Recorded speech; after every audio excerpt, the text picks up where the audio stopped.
Hello guys, so today I'm going to be solving a Rubik's Cube upside down.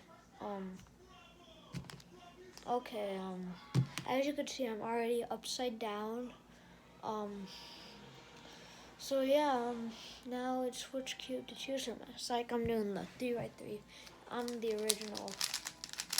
And also, I usually won't be posting this often. It just, it's my very first, couple of videos, which I want to make good. I think I'm gonna post one more after this. That's it. But yeah, inspecting.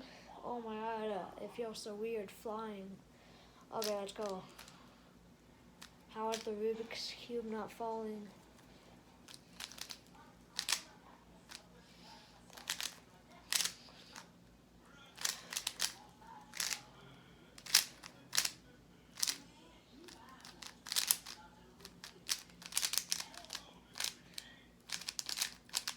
Solved it. Except guys, what happens if I drop it? Okay, bye.